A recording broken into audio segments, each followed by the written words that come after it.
செய்தி ஒன்றோடு உங்கள் இணைத்துக் கொள்கின்றோம். இஸ்ரேல் பிரதமர் பெஞ்சமின் நெதன்யாகவும் அவருடைய முக்கிய படை தளபதிகளும் ஈரானினுடைய தாக்குதல்கள் இடம்பெறுகின்ற போது பதுங்கி இருந்த அதே போல தங்களினுடைய மறைவிடமாக அமைத்துக் கொண்டிருக்கக்கூடிய புதிய சுரங்க பதுங்கு குழிகள் தொடர்பான 3D அமைப்போடு இணைந்த முப்பரிமாண காணொளிகளை ஈரான் வெளியிட்டிருக்கிறது. ஈரானுக்கு சொந்தமான சில டெலிகிராம் அலைவரிசைகளில் அதற்கான காணொலிகளும் நிழற்படங்களும் வெளியிடப்பட்டிருக்கின்றன. அதன் அடிப்படையிலே பெனெத் சொரோகா வைத்தியசாலை டெல் அவீவில் அமைந்திருக்கிறது. இதனுடைய அடித்தள பகுதியில் நிலக்கீழ் சுரங்கங்களை அமைத்துக் கொண்டு இஸ்ரேல் பிரதமரும் அவருடைய படை தளபதிகளும் நிலக்கீழ் சுரங்க இணைப்பு பாதைகள் ஊடாக தலைமையக படைகளுக்கான தளங்களுடன் தொடர்புகளை பேணியதாக ஈரான் அறிவித்திருக்கிறது. ஈரான் இஸ்ரேல் இடையே 12 நாள் நீடித்த போரின் போது இந்த தளத்தை அவர்கள் பயன்படுத்தி இருப்பதாக சர்வதேச செய்திகள் தெரிவிக்கின்றன.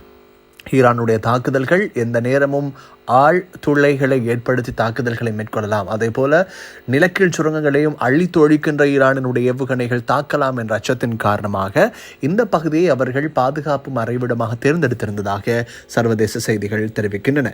இந்த வைத்தியசாலை பெனெத் சொரோகா என்ற வைத்தியசாலை டெல் அவீவிலே அமைந்திருக்கிறது. உங்களுக்கு தெரியும், குறிப்பாக அந்த நாட்களிலே இந்த வைத்தியசாலை பற்றி பார்ப்பதனால் 13 மாடிகளை கொண்டது.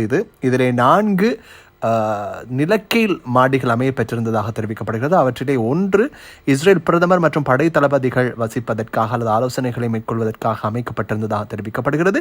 அதே போல் அவர்கள் தங்களுடைய படை தலைமையகத்தோடு தொடர்புகளை பேணுகின்ற நிலவழி சுரங்கங்களும் அதனூடாக அமைக்கப்பட்டிருந்ததாகவும் சர்வதேச செய்திகள் தெரிவிக்கின்றன. குறிப்பாக ஜூன் 19 உங்களுக்கு ஞாபகம் இருக்கும், இந்த வைத்தியசாலையை அண்மித்த ஒரு பகுதியில் இஸ்ரேல் இந்த டெல்அவீவில் இருக்கிறது. அதனை இலக்கு வைத்து ஈரான் ஏவுகணை தாக்குதல் நடாத்தியிருந்தது. உங்களை அனைவருக்கும் ஞாபகம் இருக்கும்னு நினைக்கிறேன்.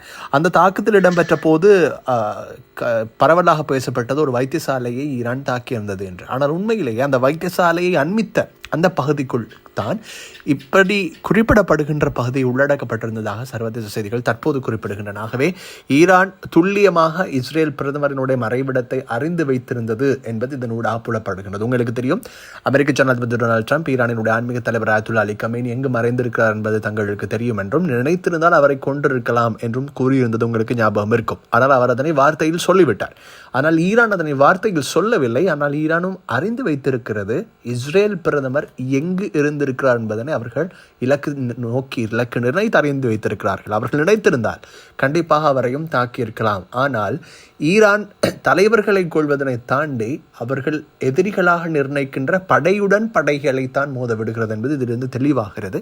ஆகவே ஒரு யுத்தம் நடைபெறுகிறது என்றால் தலைவர்களை இலக்கு வைத்தல் என்பதனை தாண்டி போர் யுக்திகள் சர்வதேச ரீதியான வரம்புகளை மீறாத வண்ணம் ஈரான் நடைபெற்றிருக்கிறது, அவருடைய போரையை நடாத்தி இருக்கிறது என்பதனை இதனூடாக தெளிவாக விளங்கிக் கொள்ளலாம். எனவே தங்களினுடைய இலக்கு தெரிந்திருந்தும் அவர்கள் அதனை